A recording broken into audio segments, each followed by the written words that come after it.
Oh, it's so nice to see you all.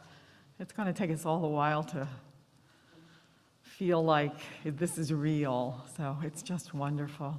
And thank you to Erin for your beautiful words and to your lovely family for being here with you. It's a very special day. Our scripture reading this morning is from Isaiah.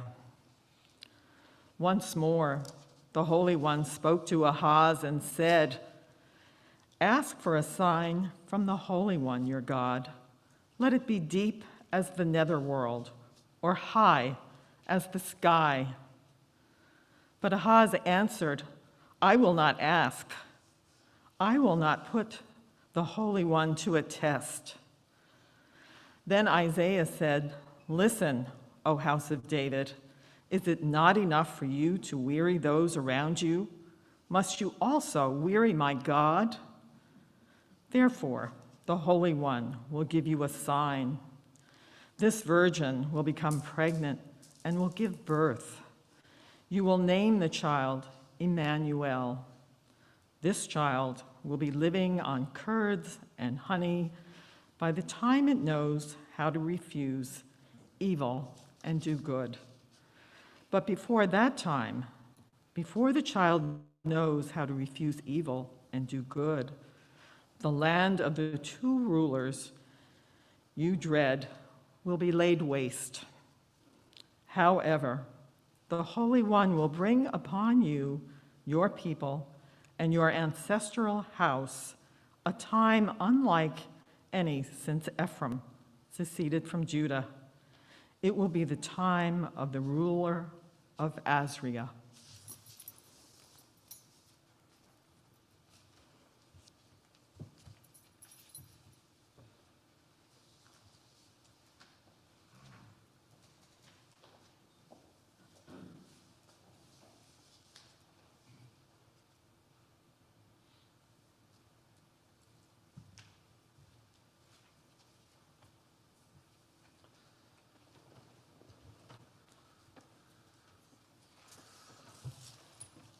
This is a reading from the Angulimala Sutra. It's from the Majjhima Nikaya, which is from the Pali Canon, which is the original collection of texts from Buddhism. I have heard that on one occasion, the Blessed One, the historical Buddha, was staying near Savatthi at Jettis Grove, and at that time there was a bandit named Angulimala, brutal, bloody-handed, devoted to killing and slaying, showing no mercy to living beings. He turned villages into non-villages, towns into non-towns, settled countryside into unsettled,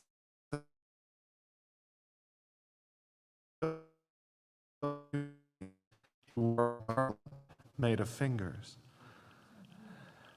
Then Angulimala saw the Buddha, the Blessed One, coming from afar, and on seeing him, this thought occurred to him. Now this contemplative, the Buddha, comes attacking, alone and without a companion. Why don't I kill him? So Angulimala, taking up his sword and shield, buckling on his bow and quiver, followed right behind the Blessed One. Then the Blessed One, the Buddha, willed a feat of psychic power such that Angulimala, though running with all his might, could not catch up with the Blessed One, walking at a normal pace. Then the thought occurred to Angulimala, isn't it amazing? Isn't it astounding? In the past, I've chased and seized even a swift-running elephant, a swift-running horse, a swift-running chariot, a swift-running deer. But now, even though I'm running with all my might, I can't catch up with this contemplative walking at a normal pace. So he stopped and called out to the Blessed One, "Stop, contemplative, stop." And the Buddha replied, "I have stopped, Angulimala. You stop." Then the thought occurred to Angulimala, these contemplatives are speakers of truth, asserters of truth, and yet this contemplative, even while walking, says, "I have stopped. You stop. Why don't I question him?" So Angulimala, the Buddha, the bandit, addressed this verse to the Blessed One. While walking, contemplative, you say, "I have stopped," but when I have stopped, you say, "I haven't." I ask you the meaning of this. How have you stopped? How haven't I? The Buddha responded, I have stopped Angulimala, once and for all, having cast off violence towards all living beings. You, though, are unrestrained towards being. That's how I have stopped, and you haven't. So saying, the bandit hurled his sword and weapons over a cliff into a chasm. Then the bandit paid homage to the feet of the well-gone one, the Buddha, and right there requested going forth, becoming a monk. This is a reading from the Pali Canon. Thank you.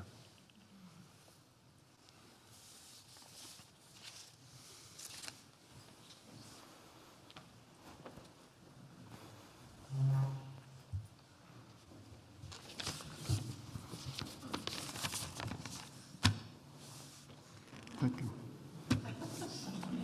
One of me is enough, I promise you.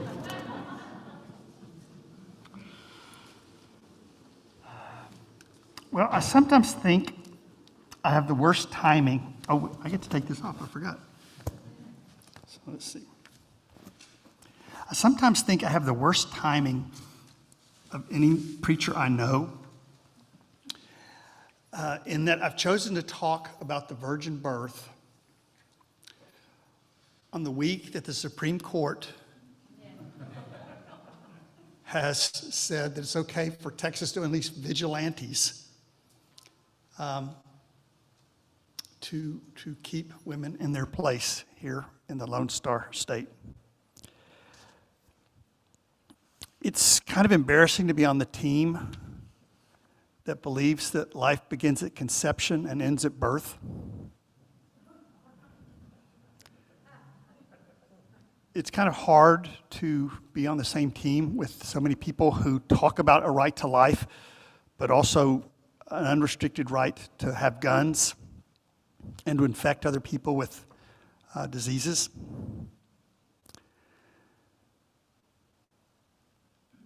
I think one of the reasons why Christmas is so important is that it helps us get past the surface level understanding of our faith. I think at Christmas, people understand profoundly at a deeper level. They may not be able to put it in words, but I think we understand there's something wrong with the notion that Mary was an adequate vessel for God because she had not had sex. Right? We understand that's not a helpful message to young women, that there's a purity that comes from a lack of experience for women, but not for men.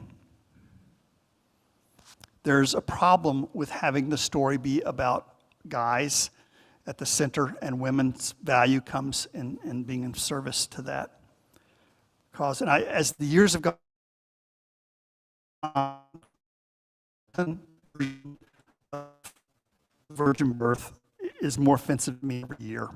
It sounds more and more like a volcano god impregnating, an earth woman. And it violates the spirit that we see in Jesus in the Sermon on the Mount.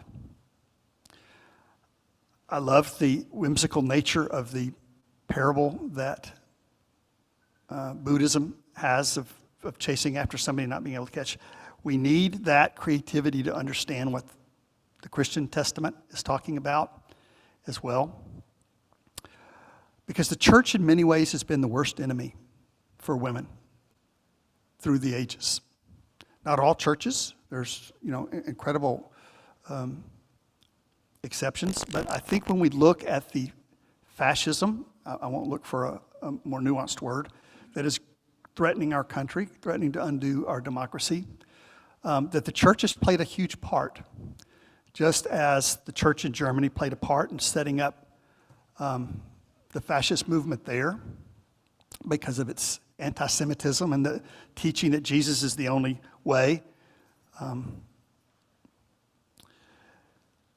When we listen to the actual teachings of Jesus, we see this celebration of nature and a miracle that takes place within our ordinary lives. When Jesus said God's love is like the sun, right? It's given to you whether you're good or bad. Rain is given to you whether you're good or bad. You don't have to beg for God to love you. When you look at nature, You look at sunrises, sunsets, the birds. It takes people out in the field. Look at the birds. Look at the flowers. And then the church says, yeah, but do you know any magic tricks? That idea to be a saint, you have to do a magic trick. I believe Jesus came to teach a different model of what power is. That it's not the power of violence. It's not the power of weaponry, but the power of creativity, of love, of nurture. And I think when we talk about this symbol of the Virgin Mother, what it's trying to say is the true power that governs the universe is the same power that gives us birth, that gives us life. Violence does not have any seeds for the future. Empires do not fall typically because of an outside enemy. They fall because they spend all of their money on violence and stop taking care of people. Possibly that sounds familiar. But when you think of the great empires through the ages, they usually aren't beaten by an enemy. They wither from within. The symbol of the Virgin Mother is very powerful, and you see it in many forms. The punchline is this, so I'll tell you this if you want to go get coffee. Save you some time here. Is that the miracle doesn't happen to you, it happens through you. I think that's what's at stake in this symbol. When the creed says begotten, not made, that's not just Jesus. Jesus didn't come here to talk about himself the whole time. It's revealing who a human being is in the cosmos. So we're going to look at a personal understanding of this Virgin Mother, a political understanding of the Virgin Mother, and then a kind of cosmic. I think so. It'll start off strange and get weirder and weirder. And if you're new, please know that everybody in this congregation knows it's okay to disagree with me. Right? I'm trying to speak authentically from the heart. If you disagree, that's great. Right? I would not have the courage to get up here if I thought people were going to follow, and surrender their mind. So follow your own wisdom. But here's some thoughts to think about. In the scriptural story, there was a theme that nobody is unworthy to be the vessel for the sacred. So there's stories about people who think they're too old, people who think they're too young. And I think this story of Mary falls into that category. Here's somebody who seems to be disqualified, and yet this is the vessel chosen. And you see this story told over and over and over again.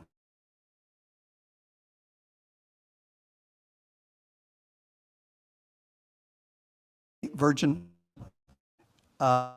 means this happens from within you. And so you can't look around for the approval of others to see whether it's happening or not. This seed that somebody else gives you, of a seed that you were born with, that comes out, that you give birth to it. Some examples of Virgin Mothers that I think of, Mr. Rogers. Mr. Rogers gave birth to so many children's souls in a unique way, but he wasn't the biological mother. Some of the most important healers and teachers that you may have in life are not your biological mother, but they're giving birth to your spirit. For me in Dallas, Texas, the Romper Room School. Is anybody old enough to remember Romper Room School? A couple. This is pathetic, but it's like, but Miss Molly B, I think was her name. And she would look through her magic mirror and she'd say, I see Billy, I see David, I see Jimmy. And I was like, somebody sees me. That was also the experience that many children have with Mr. Rogers. That somebody who loves you like that gives birth to your soul. And sometimes it's people who never get married in all of their life. Some teacher who never gets married, and they go to an apartment alone and sleep alone and come back to school alone, and yet they have many children. That's the symbol that I think is being shared here. In the ancient world, there was a very disturbing rumor that Mary had been abused by a Roman soldier and that her pregnancy was a result of this assault. And I find that very powerful because another meaning that's going to be here that takes it from the personal to the political is that because of Mary's trust and faith, even abuse became something of a power. What it's saying is there's nothing that can happen to you personally that disqualifies you from the calling. Even your worst mistake that you've done to somebody else or that somebody did to you, at Christmas you realize that's the manger that the miracle is going to happen in. So that's the personal. It has to be born through us. It doesn't happen to us. And then second is a political version of that. In the story that Isaiah gives us, the prophet goes to the king and says, God is willing to talk to you, and what sign do you want? And in the false religion of politicians, and I'm not talking about any politicians that are here,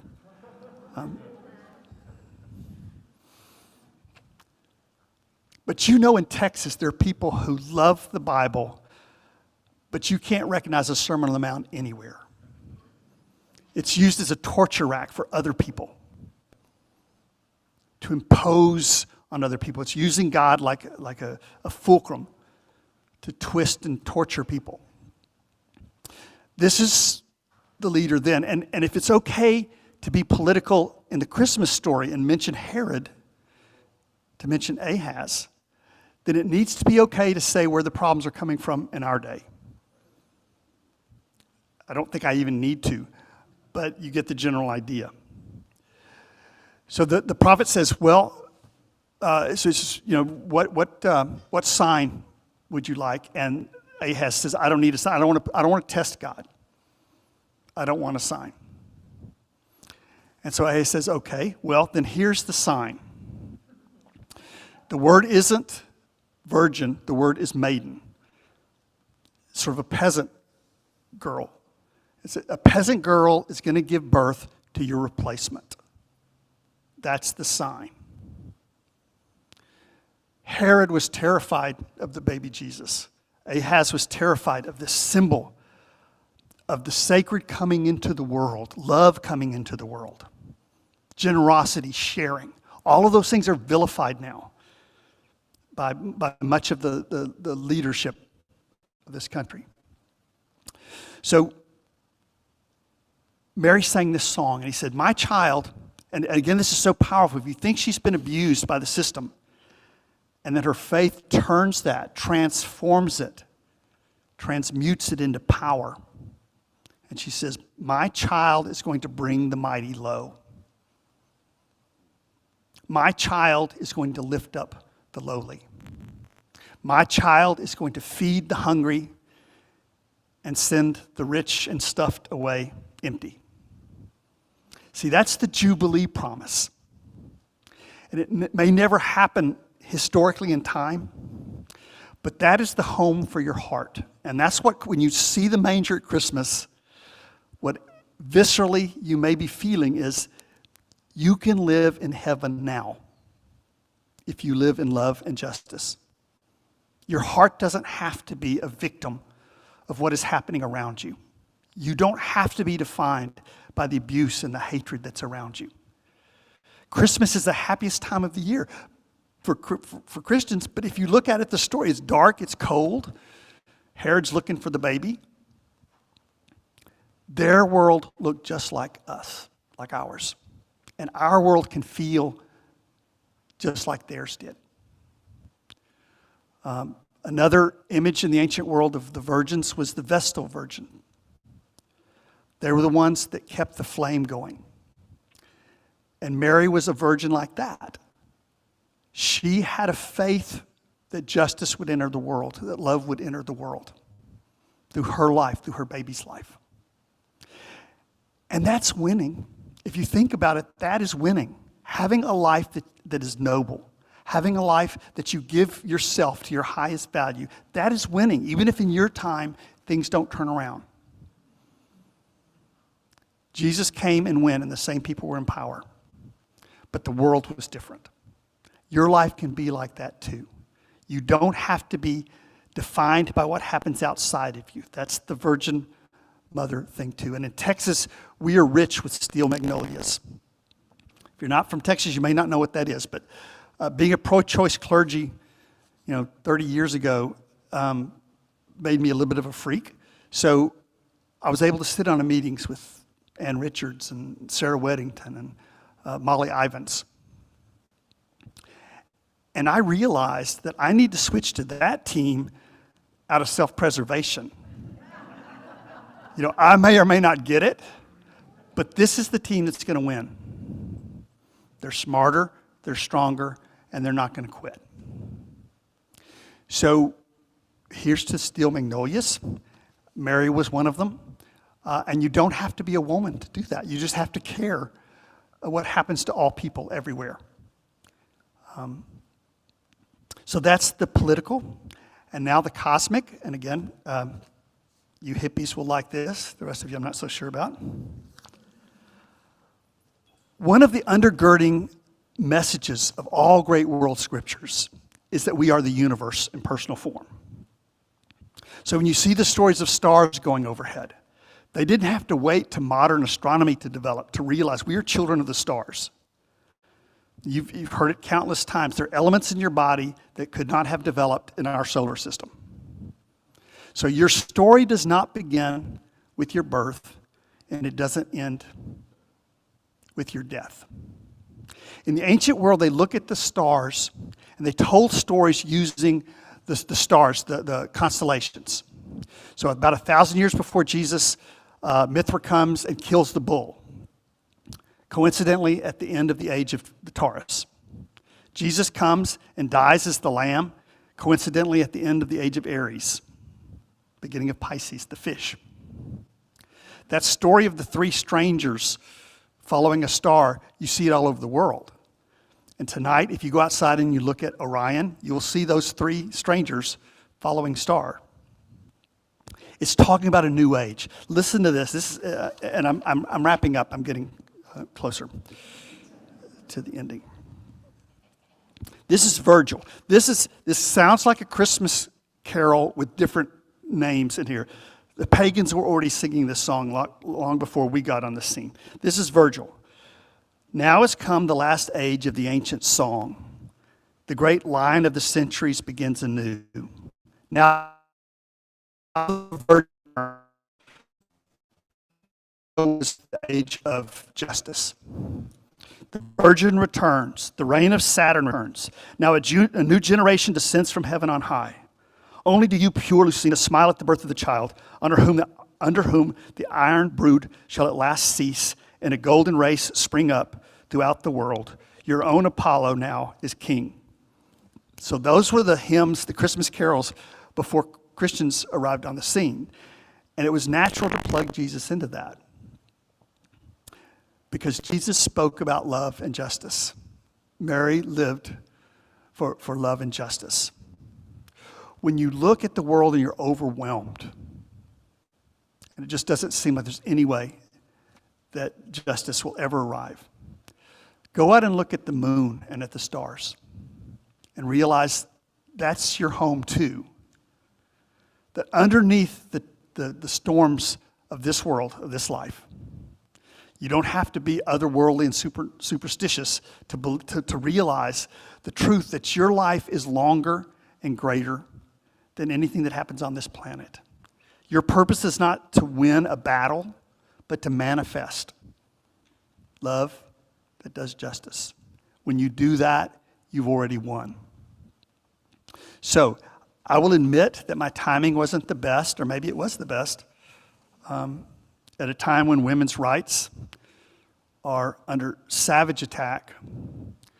Forget whether or not a fetus is a person. We're asking whether a woman is a person under the Constitution. whether she belongs to herself. I take this very personally. I hope you do too. But there's a hope that we see in this song of Mary, this rebel girl who will not be defined what happens to her, that we can learn from and take into the Christmas that we are celebrating this year. There's so many people around the world who are not getting a fair treatment. And in Texas, a lot of them live here, right? You can live in this coming realm now in your heart when you give yourself to justice, when you care about what other people are going through. It's personal in that you realize that it doesn't matter what you've done wrong. Nothing disqualifies you from this calling. And it's political. It means that the real power that's going to move the world ultimately is not the power of violence, but the power of creativity and birthing. And finally, it's cosmic. You don't have to search for it or find it. It's written in the stars. And you don't have to get other people's approval, and you don't have to go out looking for it in a book or in a preacher or a teacher. The miracle doesn't happen to you. This symbol says the miracle happens through you. Well, I invite you now. That's my understanding of the passage, but like we always say, you don't have to agree with that. Here's a minute, 60 seconds for you to think about how you would understand these words.